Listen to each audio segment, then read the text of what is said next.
আসসালামু আলাইকুম। অনেক তড়িঘড়ি করে ভারতের প্রধানমন্ত্রী হিসেবে নতুন প্রধানমন্ত্রী হিসেবে নরেন্দ্র মোদী যে আগামী শনিবার শপথ নিতে যাচ্ছেন, সেই শপথ অনুষ্ঠানে আমাদের প্রধানমন্ত্রী শেখ হাসিনার উপস্থিত থাকা নিয়ে এরই মধ্যে অনেক ধরনের প্রশ্ন উঠেছে এবং এই প্রশ্নগুলো আমাদের কোনো গণমাধ্যম বা বিশ্লেষকদের পক্ষ থেকে নয়, বরঞ্চ ভারতের কোনো গণমাধ্যমে এ বিষয়ে বেশ রহস্য নিয়ে নানান ধরনের লেখা প্রকাশিত হচ্ছে। শেষ হলো ভারতের ভোট উৎসব। দীর্ঘ 1.5 মাস ধরে চলা লোকসভা নির্বাচনের ফলাফল ঘোষণা করা হয়েছে। লোকসভা নির্বাচনে এবার ভোটের মাঠে লড়েছেন এক ঝাঁক তারকা। শেষ পর্যন্ত তাদের অনেকেই হেসেছেন বিজয়ের হাসি, আবার কারো কারো তারকা খ্যাতি কাজে লাগেনি। তাহলে তারকাদের আসনে কে, কোথায়, কেমন ফল করলেন? আসসালামু আলাইকুম প্রিয় দর্শক, ফাইনালি চলে আসলাম আপডেট ও গুরুত্বপূর্ণ কিছু নিউজ নিয়ে আপনাদের মাঝে। প্রিয় দর্শক, অবশ্যই ভিডিওটি শেষ অবধি দেখবেন। দর্শক, আপনাদের কাছে ছোট্ট একটি অনুরোধ, দেশ এবং দেশের বাইরে হলে কমেন্ট বক্সে লিখে জানিয়ে দেবেন, আর চ্যানেলে নতুন হলে সাবস্ক্রাইব করে পাশে থাকা বেল বাটনটি অবশ্যই অল করে দেবেন, কারণ পরবর্তী আপডেট নিউজ সবার আগে পাওয়ার জন্য প্রিয় দর্শক আর অবশ্যই একটি লাইক দেবেন। আসসালামু আলাইকুম। অনেক তড়িঘড়ি করে ভারতের প্রধানমন্ত্রী হিসেবে নতুন প্রধানমন্ত্রী হিসেবে নরেন্দ্র মোদী যে আগামী শনিবার শপথ নিতে যাচ্ছেন, সেই শপথ অনুষ্ঠানে আমাদের প্রধানমন্ত্রী শেখ হাসিনার উপস্থিত থাকা নিয়ে এরই মধ্যে অনেক ধরনের প্রশ্ন উঠেছে এবং এই প্রশ্নগুলো আমাদের কোনো গণমাধ্যম বা বিশ্লেষকদের পক্ষ থেকে নয়, বরঞ্চ ভারতের কোনো গণমাধ্যমে এ বিষয়ে বেশ রহস্য নিয়ে নানান ধরনের লেখা প্রকাশিত হচ্ছে। নরেন্দ্র মোদীর শপথ অনুষ্ঠানে এর আগে আমরা দেখেছি বেশ কয়েকটি বা 2-3টি রাষ্ট্রের সরকার প্রধান বা রাষ্ট্রপ্রধান তারা উপস্থিত ছিলেন, তার মধ্যে নওয়াজ শরীফ একজন। এবারের শপথ অনুষ্ঠানে যাদেরকে আমন্ত্রণ জানানো হয়েছে তার মধ্যে শুধুমাত্র এখনো পর্যন্ত যাদের বিষয়ে নিশ্চয়তা পাওয়া গেছে, একজন হচ্ছেন শ্রীলঙ্কার প্রেসিডেন্ট রনিল বিক্রমসিংহে, আর একজন হচ্ছেন আমাদের প্রধানমন্ত্রী শেখ হাসিনা। গত বুধবার ফোন করে আমাদের প্রধানমন্ত্রী যে নরেন্দ্র মোদীকে শুভেচ্ছা জানালেন, সেটি নিয়েও নানান ধরনের প্রশ্ন উঠেছে। যেমন ইন্ডিয়া টুডে, এই সময় ভারতের যে গণমাধ্যম, সেগুলোতে এমন কথা লেখা হয়েছে যে যেখানে বিজেপি এবার নিরঙ্কুশ সংখ্যাগরিষ্ঠতা পায়নি সরকার গঠনের মতন করে, কোয়ালিশন গভর্নমেন্ট গঠন হতে যাচ্ছে, সেটি নিয়েও নানান ধরনের অনিশ্চয়তা।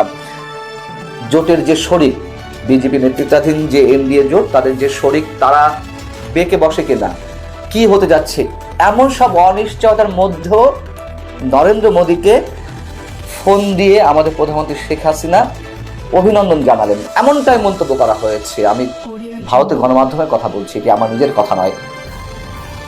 আর ভারত সফরে যাওয়ার কথা ছিল আমাদের প্রধানমন্ত্রী, এবং একই সঙ্গে চীন সফরে যাওয়ার কথা জুলাইতে। এটি নিয়েও বেশ কয়েকদিন ধরে নানান ধরনের মাথা ব্যথার কারণ হয়ে দাঁড়িয়েছে ভারতের, যে চীন কেন যাবে, একসঙ্গে ভারত এবং চীন কেন সফর, কোন রাষ্ট্রে আগে কোন রাষ্ট্রে বাংলাদেশের প্রধানমন্ত্রী শেখ হাসিনা সফর করবেন, এ নিয়ে আমাদের পররাষ্ট্রমন্ত্রীকে নানান ধরনের প্রশ্ন করা হয়েছে। তিনি আবার হেসে দিয়ে বলেছেন যে যেহেতু ভারত পাশেই, এই জন্য ভারত যাবেন।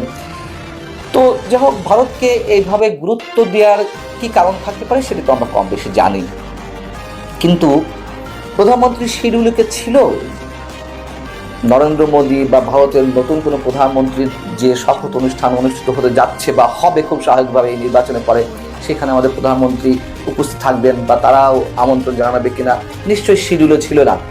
যেটি বলছেন জুলাইতে ভারত এবং চীন সফরে যাওয়ার তার কথা ছিল, সেটি এখনো শিডিউলভুক্ত হয়নি যে কবে নাগাদ, কোন তারিখ নাগাদ তিনি ভারত এবং চীন সফরে যাবেন। তার মধ্যেই যখন আমাদের প্রধানমন্ত্রী নরেন্দ্র মোদীকে ফোন দিলেন শুভেচ্ছা জানানোর জন্য, তিনি ফোনে আমন্ত্রণ জানালেন তার শপথ অনুষ্ঠানে থাকার জন্য, এবং আমাদের প্রধানমন্ত্রী রাজি হয়ে গেলেন, তিনি থাকছেন।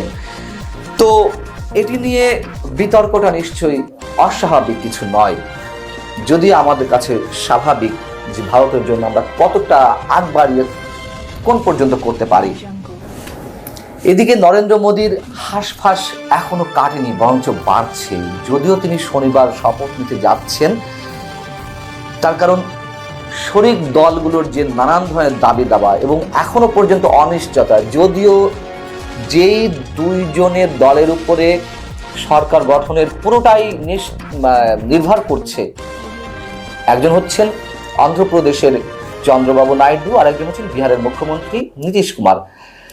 এই দুজন যেহেতু 28টি আসন পেয়েছে, বিজেপি নেতৃত্বাধীন এনডিএ পেয়েছে 293টি, এই দুজন যদি বেঁকে বসে সেক্ষেত্রে সরকার গঠনের অনিশ্চয়তা বা গঠন করতে পারবে না নিশ্চিতভাবেই।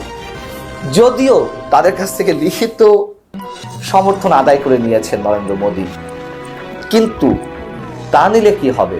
এখন তারা দর কষাকষি করছেন। যেমন তারা একগুচ্ছ দাবি তুলে দিয়েছে নরেন্দ্র মোদীর হাতে দিল্লিতে বসে বৈঠকে, যে তাদের জন্য কি কি করতে হবে। তাদের প্রদেশগুলোর জন্য স্পেশাল প্যাকেজ ঘোষণা করতে হবে, অর্থনৈতিক কয়টা মন্ত্রণালয় দিতে হবে, এই নিয়ে দর কষাকষি চলছে।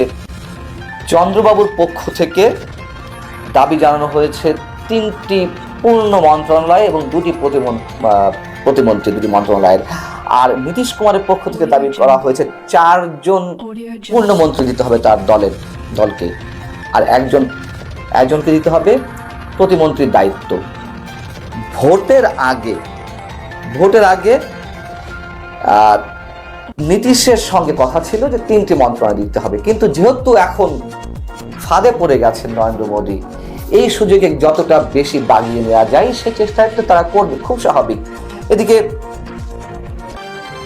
বিজেপির অনেকেই মন্তব্য করছে এবং রাজনৈতিক বিশ্লেষকদের, যদি এই যে নীতিশ কুমার এবং চন্দ্রবাবু নাইডু এদের যে কোনো একজন বেঁকে বসে তাতে কোনো সমস্যা নেই, হয়তো ছোট দলগুলো নিয়ে যা আছে, আর এই দুই দলের যে কোনো একটাকে নিয়ে সরকার গঠন করতে পারবে। কিন্তু দুইজনে যদি বেঁকে বসে সেক্ষেত্রে অবশ্যই নরেন্দ্র মোদীর শেষ স্বপ্নটুকু ধুলার সাথে মিশে যাবে। এদিকে কংগ্রেস নেতৃত্বাধীন ইন্ডিয়া জোট তারা বলেছে যে তারা আপাতত ঐক্যবদ্ধভাবে বিরোধিতা করবে এবং তারা সময়ের অপেক্ষায় আছে। খুব স্বাভাবিক যে কোয়ালিশন সরকার গঠন হচ্ছে, যে ঝুলন্ত পার্লামেন্ট গঠিত হচ্ছে, তাতে করে যে কোনো সময় নরেন্দ্র মোদী বিপদে পড়তে পারেন। আর এ কারণেই নরেন্দ্র মোদীকে আগের মতো যেমন ইচ্ছে তেমন তিনি যেগুলো করেছেন সেটি আর কোনো সুযোগ এই মুহূর্তে নেই। তার কারণ শরিক দলগুলোর উপর তাকে অবশ্যই অনেকখানি নির্ভরশীল হয়ে থাকতে হবে, তাদের দাবি দেওয়া নানান সময় মেনে নিতে হবে। মতের সাথে অমিল হলে সেক্ষেত্রে যে কোনো সময় সরকার ভেঙে পড়তে পারে। অতএব এইসব জায়গা থেকে নরেন্দ্র মোদীকে অনেক কিছুর সঙ্গে আপোষ করতে হবে। বিশেষ করে এই নির্বাচনে দেখা গেছে যে তার যে ধর্মীয় উন্মাদনা ছড়ানোর চেষ্টা, হিন্দুত্ববাদের জয়গান তুলে ভারতকে বিভক্ত করার চেষ্টা, সেটির সঙ্গে তাকে আপোষ করতে হবে। মুসলিম সমাজের প্রতি তার যে বিদ্বেষ, তার যে হিংসার বাণী, সেখান থেকে তাকে সরে আসতে হবে। এবং এই জায়গা থেকে বাংলাদেশে কি প্রভাব পড়বে সেটি নিয়ে নানান ধরনের বিশ্লেষণ চলছে। যদিও বাংলাদেশের ক্ষেত্রে তেমন কোনো প্রভাব পড়বে না, বলতে নীতির কোনো পরিবর্তন হবে না নরেন্দ্র মোদীর, যেহেতু যা চাইছে বাংলাদেশ তাই দিয়ে দিচ্ছে, সেহেতু নীতির আর কি পরিবর্তন হবে। হ্যাঁ, যেটি বলছিলাম যে মুসলিম সমাজের প্রতি তার যে বিদ্বেষ, সেটিতে তাকে অনেকখানি হিসাব নিকাশ করে কাজ করতে হবে এবং যার প্রভাবটি বাংলাদেশেও পড়তে পারে। তার কারণ হিন্দুত্ববাদের জয় জয়কারের যে স্লোগান তিনি তুলেছিলেন, তার কিছু সিমটম এর মধ্যে আমরা দেখেছি। বাংলাদেশে নানান ধরনের উস্কানি দেওয়া হচ্ছিল, সেটির থেকে একটা দাঙ্গা বাঁধানোর চেষ্টা হচ্ছিল। বাংলাদেশের মানুষেরা যথেষ্ট সচেতন বিধায় সেটি করার সুযোগ নরেন্দ্র মোদী পাননি। এই সব জায়গা থেকে তাকে অনেক সতর্ক থাকতে হবে। নিশ্চয়ই সামনের দিনগুলোতে আমাদেরকে এইসব চিন্তা করে শুধু নিশ্চিন্ত মনে বসে থাকলেই হবে না, দেখার আছে অনেক কিছুই। ভালো থাকুন সবাই।